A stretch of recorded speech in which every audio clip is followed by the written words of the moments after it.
It's been a long time since the valuations were reasonable, but the catalysts were in place. Yes. I think the fact that you look at this circumstance and you're still cautious means you're likely to make money. There are a lot of people who will draw solace from the fact that on news stocks are going up as opposed to sideways these days and become incautious. If you become incautious in this sector, you become poor and you do it very rapidly. Are you prepared for a potential black swan event that could rock the US economy? In this insightful discussion, veteran investor Rick Rule warns that an unforeseen liquidity crisis, reminiscent of the 2008 financial meltdown, could send equity markets plummeting by 50%. These black swan events, according to Rule, tend to occur every 10 to 15 years, shaking the market to its core, whether we're ready or not. Rule highlights the importance of recognizing the signs and being prepared for such disruptive occurrences. While he admits that predicting the exact timing or certainty of these events is impossible, being aware and strategically planning for potential downturns is crucial for investors. Rule's extensive experience in the financial sector underscores the importance of strategic planning and vigilance in navigating these uncertain times. He emphasizes that, despite the inherent unpredictability, investors can protect themselves by understanding market dynamics and maintaining a cautious approach. As an example, the gold has moved because of central bank buying, and the central banks don't buy gold stocks. So the dichotomy between the move in gold and the lack of move in the gold stocks is fairly obvious.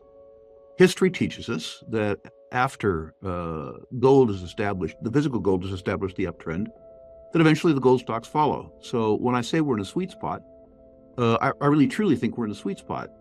The condition precedent for the gold stocks to move has already occurred, and the gold stocks haven't moved yet.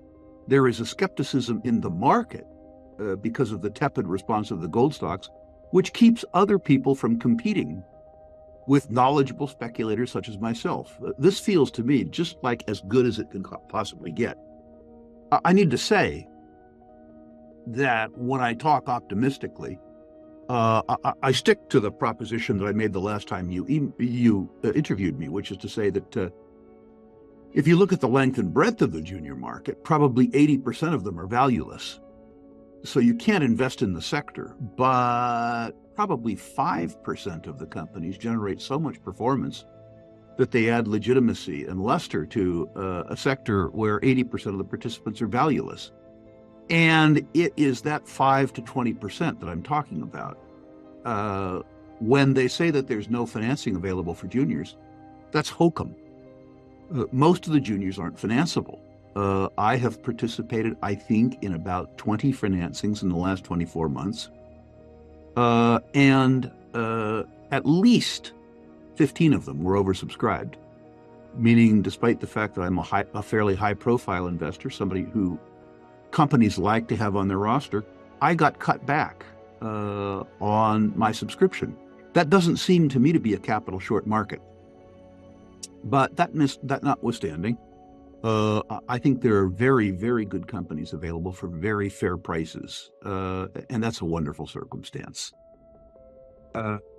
And I use gold as an illustration, but clearly, as an example, the copper thesis that we would have talked about on your show in 2022, had we talked, has played out. We talked about the fact that at $20 a pound, it had to go up to a market clearing price. It had to go up to the price where producers earned their cost of capital. And guess what? It did. We talked about the fact that the COVID-depressed levels of oil and gas pricing had to increase when people began to travel again because the oil industry didn't earn its cost of capital and frankly couldn't pay their taxes at prior prices. Well, it did. And the markets have responded. So, I would say that we're, with regards to mining equities and mining private placement debt, that we're in one of those truly, truly, truly lovely circumstances. I'm not going to say that we won't have a recession. And if we have a recession, that bull market's going to be derailed for 2 or 3 years. I'm not smart enough to tell you that we are or we aren't. I am smart enough, or rather old enough, to tell you that we will come out the backside of a recession. It's odd that at 71 years of age, I have more patience than most of your younger listeners, but experience has given me that.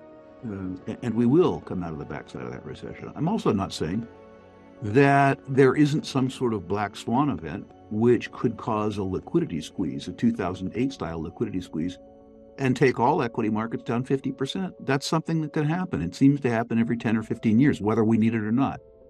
What I'm saying is that if you look at the probabilities of all the circumstances in front of us, the probability of supply shortages within 5 years in industrial materials like oil and copper, the probability of higher precious metals prices as a consequence of the deterioration in purchasing power offered up by fiat-denominated savings products, and the fact that equity valuations are measured against commodity prices and historical norms attractive, means that we are in a wonderful circumstance right now as investors. The circumstance which we enjoyed in the first 6 months of this year, anybody who didn't enjoy it wasn't a knowledgeable player, will continue. The gratification which was inevitable is now imminent. And that's just a wonderful circumstance. It's been a long time since the valuations were reasonable, but the catalysts were in place. Yes. I think the fact that you look at this circumstance and you're still cautious means you're likely to make money. There are a lot of people who will draw solace from the fact that on news stocks are going up as opposed to sideways these days and become incautious. If you become incautious in this sector, you become poor, and you do it very rapidly. So I would suggest to people that they remember the admonishment at the beginning of this interview, which was out of a population of 3,000 juniors worldwide, at least 80% are valueless. If you pay a penny a share for them, you're overpaying. That doesn't mean that they won't go up in price.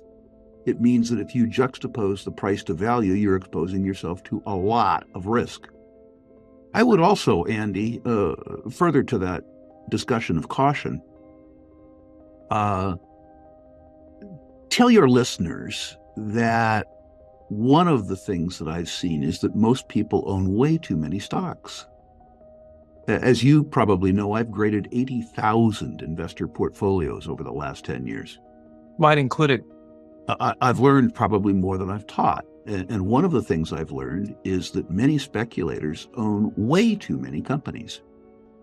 I have told people in the Rule Classroom that I believe that the number of companies that they should own in their portfolio corresponds exactly to the number of hours per month they plan to work.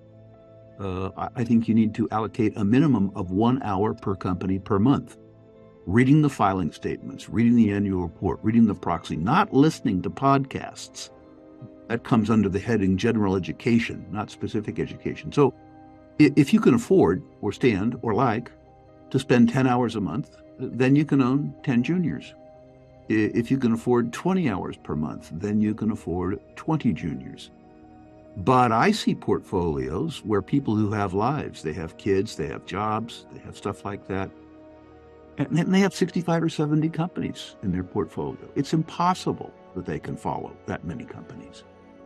Tier 1 projects that are juniors, which is to say projects that have the hallmarks of having a minimum of $10 billion in situ recoverable reserves, that would be in the bottom cost quartile worldwide and the top quartile in terms of return on capital employed, but at least 25%. If those projects aren't in glamour materials, they are stupidly cheap, really, truly stupidly cheap. There are projects that look like they could develop into generational assets that are trading at below 20% of indicated NAV. These are projects that, if the drilling continues as it has happened so far, will be sold to major mining companies. And they will be sold to major mining companies for 10-figure sums. The fact that the exploration process, the delineation process, the PFS process is boring, means that people have sold off these high-quality assets in favor of, frankly, shitty assets that have more near-term momentum.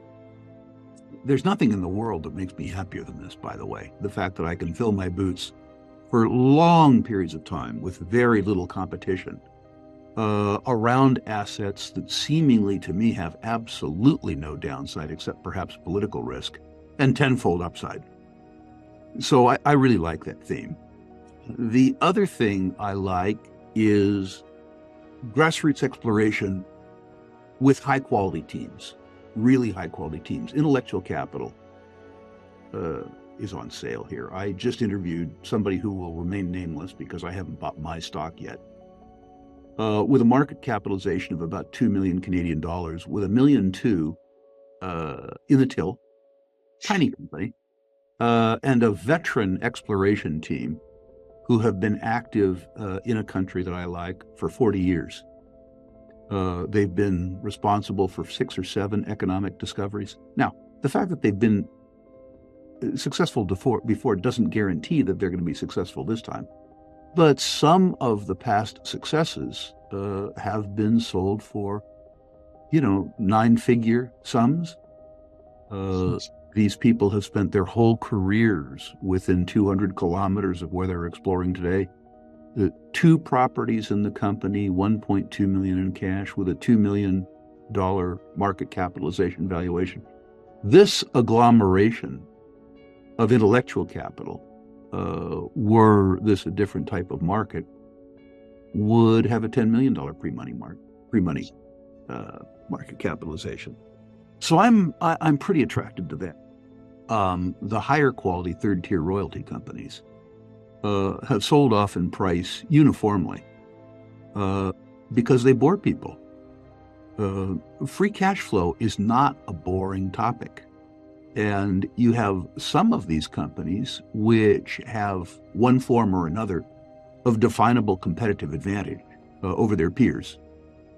And there are several types of that have reasonable asset spreads, reasonable cash generation now with the probability, or in some cases the certainty, of increased cash flow from projects that are under construction. There's 2 things that happen here. Either the share prices go up, or the larger royalty companies with higher share prices and lower cost of capital acquire them. Thanks for tuning into today's discussion with Rick Rule. Let's recap some key takeaways. Despite central banks buying more gold, gold stocks haven't moved yet, creating a sweet spot for knowledgeable investors. The skepticism in the market offers a golden opportunity for savvy speculators. Rule emphasizes focusing on quality over quantity, as only about 5% of junior mining companies are worth investing in, while 80% are valueless. A potential black swan event could cause a significant market downturn, but being prepared can help mitigate risks. He also advises maintaining concentrated portfolios, owning a manageable number of stocks that you can thoroughly research. Staying informed and cautious can make a significant difference in your investment strategy. If you enjoyed today's video, please give it a thumbs up, share it with your friends, and subscribe to our channel for more insightful content. We'd love to hear your thoughts, so feel free to leave a comment below.